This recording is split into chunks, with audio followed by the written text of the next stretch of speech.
ये जो कर्ण है सीखने लगते हैं और बहुत अच्छा धनुर्विद्या सीख लेते हैं। उनके पिता भी देखते हैं कि इसको बहुत इंटरेस्ट है, पर वो जानते हैं कि इसको कहाँ तक लेके जाएगा, क्योंकि हमको तो इतना अलाउड नहीं है।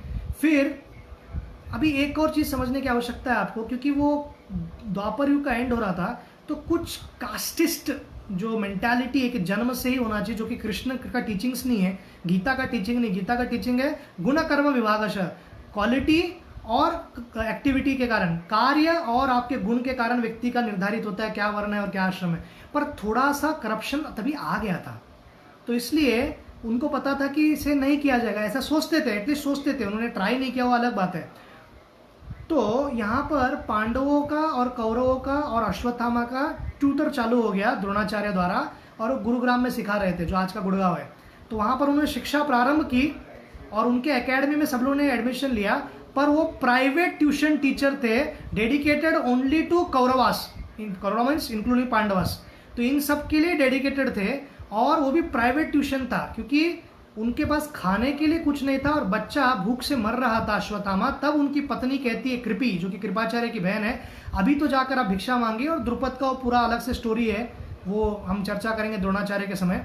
तो ये जब यहाँ पर इसी कारण ये नौकरी करते हैं, अन्यथा ब्राह्मणों को नौकरी करने की आवश्यकता नहीं, पर उनको करना पड़ा, वो ब्राह्मण है, आध्यात्मिक ज्ञान का प्रचार करना चाहिए। ये धनुर्विद्या और अन्य मैरिटल आर्ट्स क्यों सिखा रहे हैं, शस्त्र अस्त्र क्यों सिखा रहे हैं, क्योंकि जरूरत पड़ा। तो जरूरत पड़ा तो इनको अलाउड है कि आप ये नौकरी कर सकते हो। तो ये नौकरी कर रहे थे, किसी के दास थे, किसी के सेवक थे, तो किसी और को सिखा नहीं सकते टोटली। अगर बॉन्ड बनाया गया 2 लाख का कंपनी के लिए, तो आपको कंपनी के लिए काम करना पड़ेगा, अलग से आप कार्य नहीं कर सकते। जितने भी सेंट्रल गवर्नमेंट एम्प्लॉयज है, अलग से कोई धंधा नहीं कर सकते अपने नाम पर हो, क्योंकि सरकार का नियम है। उसी प्रकार इनका भी कार्य करना पड़ता था। तो कर्ण वहां पर पहुंच गए। कर्ण तो एक बार तो स्टार्टिंग में भी नहीं आए एकेडमी के, ताकि उनका एटलीस्ट सुना जाए। और वो जाकर वो कहते हैं कि द्रोण, मुझे यहाँ पर आप शिक्षा दीजिए। द्रोण कहते हैं कि क्षमा करो पुत्र, आप बहुत प्रतिभाशाली हो, परंतु मुझे केवल क्षत्रियों को सिखाने के लिए कहा है। तो यहाँ पर जातिवाद नहीं है, क्योंकि वो एक्चुअली उनके लिए था, ट्यूशन से उनके लिए था, उनके लिए डेडिकेटेड था। कोई अगर स्पेशल यूनिट बनाया है, अगर कहीं पर लिखा है कि सीनियर सिटीजन्स क्लब, तो वहाँ पर क्या 16 वर्ष का व्यक्ति जाकर कैरम खेल सकता है क्या? अलाउड रहेगा क्या उसको? ऑलरेडी डिफाइंड है ना सीनियर सिटीजन, तो कैटेगोरिकल है, ठीक से समझाया गया है। फिर भी ये व्यक्ति वहां पर जाता है, प्रयास करता है, नो डाउट। कर्ण का मेन प्रॉब्लम क्या था? जीवन भर उसको प्रशंसा का भूख था। मैं धनुर्धर हूं, मैं धनुर्धर हूं, मैं नंबर 1 हूं, मुझे कोई जानो, मुझे कोई जानो। एम्बिशियस होना बहुत अच्छी बात है, और एम्बिशियस होना और बार बार निरंतर सम्मान, मान सम्मान के लिए भूखा रहना, ये गलत बात है। ये बिल्कुल ठीक नहीं है। वैसे कर्ण की साइकोलॉजी हो गई थी, और स्वाभाविक रूप से लोग चिढ़ाते थे, इसलिए उसको हो रहा था। तो कोई ठीक है, हम उनका साइड ले सकते हैं, समझ सकते हैं एक बार कि वो क्या सोच रहे हैं।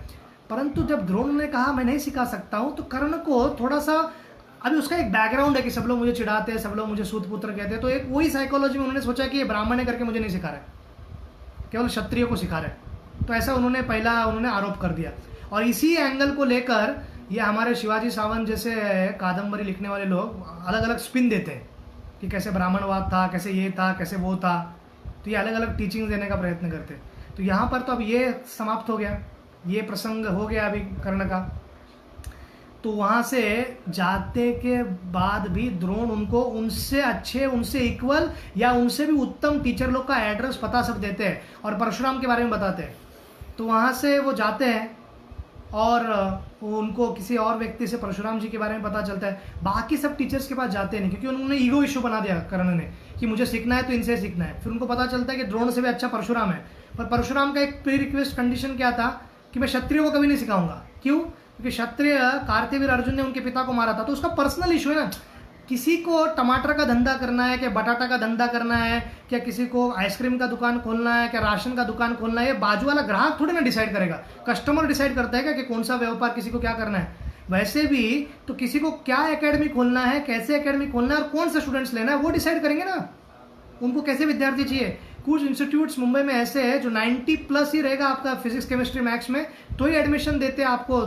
या 10वीं के बाद अगर आप लोग को 90% है तो ही एडमिशन देते हैं आपको 11वीं 12वीं के लिए, खास करके 12वीं के लिए, ताकि आप CET, IIT, JEE ये सब क्लियर कर पाए। IIT JEE में किसको 40 मार्क लेके पास हुआ उसको एडमिशन मिलता है। सुपर 30 जैसे बहुत कम लोग हैं दुनिया में, और उनका भी अलग ही कुछ केस था। तो ऐसे सब जगह नहीं होता है कि नीचे से उठाकर ऊपर तक लेके जाने की इच्छा होती है, तो जो जिसकी इच्छा है वैसे वो कार्य था। तो उन्होंने उसी प्रकार से, परशुराम का क्या नियम था कि इस एकेडमी में जो भी होगा वो, परशुराम के इस एकेडमी में जो भी होंगे वो अधिकतर लोग ब्राह्मण चाहिए। तो इनको जब पूछा गया तो कर्ण ने झूठ बोला। शिक्षा लेते समय आपको झूठ बोलने की आवश्यकता नहीं है। शिक्षा का मतलब ये कि सत्य का शोध, सत्य को ढूंढना, सत्य का प्रबोधन करना, और आप झूठ से प्रारंभ करोगे। जस्ट बिकॉज तुमको कोई व्यक्ति कह नहीं रहा है कि तुम हाईएस्ट आर्चर हो, हाईएस्ट आर्चर हो, सबसे बड़े धनुर्धर हो, सबसे बड़े धनुर्धर हो, ये इच्छा रखना कि मैं टॉप पे आऊँ, ये कोई बुरा बात नहीं है।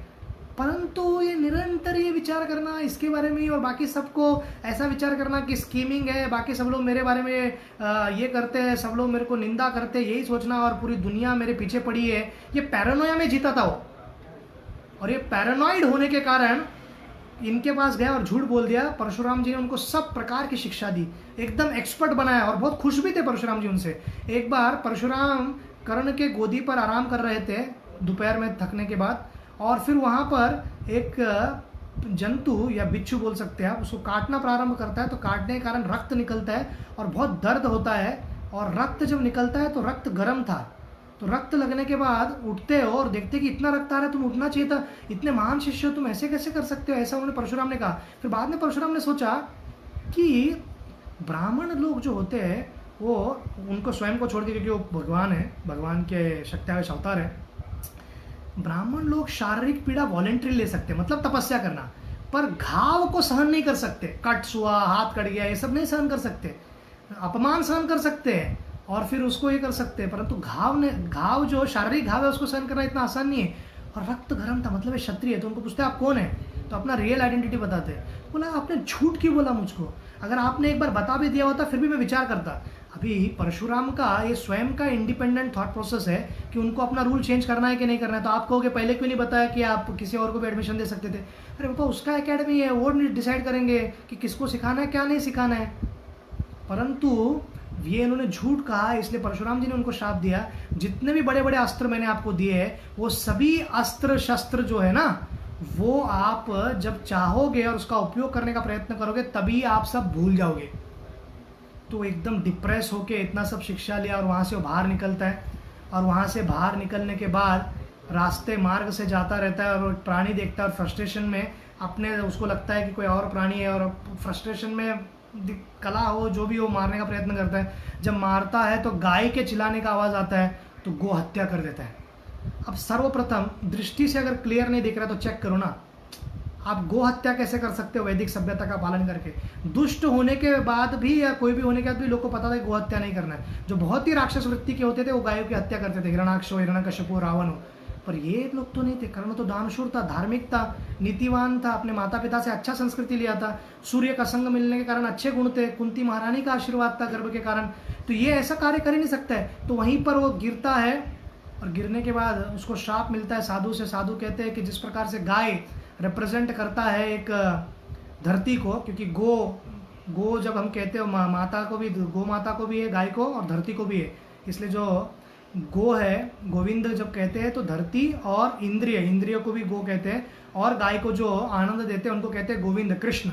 तो आपने जैसे धरती को रिप्रेजेंट करते हैं, वैसे ही आपका रथ जो है युद्ध के एकदम डिसाइसिव स्टेज में आपका रथ धरती पे फंस जाएगा, और आप उससे आपका रथ फंस जाएगा, ऐसे उनको बता देते हैं।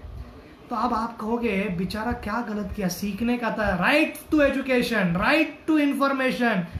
ये जो राइट का जमाना है ना, राइट्स, मेरा ये हक है, मेरा ये हक है, पर हर हक के साथ रिस्पॉन्सिबिलिटी भी आता है, हर हक के साथ कर्तव्य भी आता है। तो आपको जब द्रोणों ने कहा 20 टीचर का लिस्ट दिया, पर द्रोण ने आपको बताया कि उनका सॉरी सिचुएशन है कि आपको नहीं सिखा सकते। एक तो आप एकेडमी में लेट आते हो, एडमिशन लेट ले रहे हो, उसके बाद भी आप जो क्राइटेरिया में फिट नहीं होते, क्योंकि वो प्राइवेट टीचर थे, उनका क्या ओपन स्कूल नहीं था जो भी आओ और एडमिशन लो।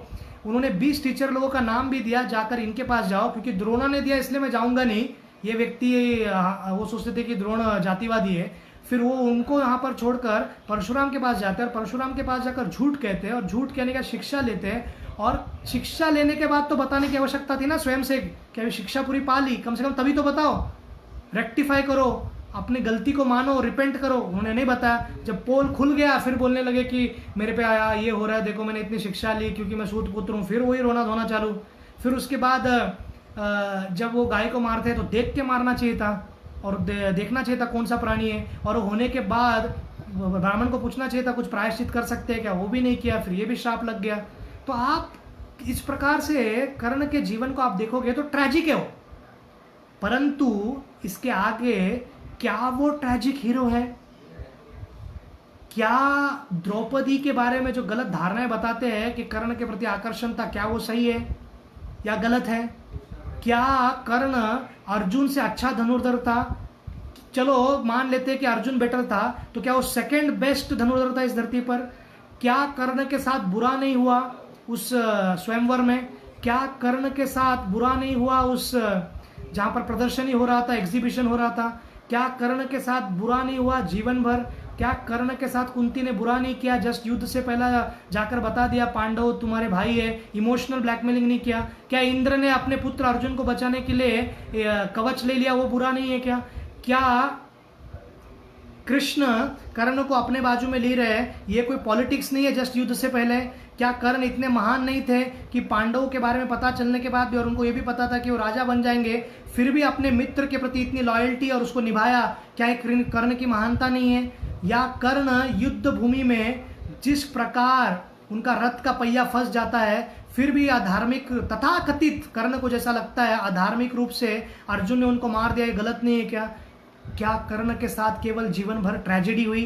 क्या वो एक ट्रेजिक हीरो है? ये समझने के लिए कल हम मिलेंगे ठीक 9 बजे। आप सभी का बहुत बहुत धन्यवाद। श्री कृष्णचंद्र भगवान की जय। हरे कृष्णा। शिल प्रभुपाद की जय।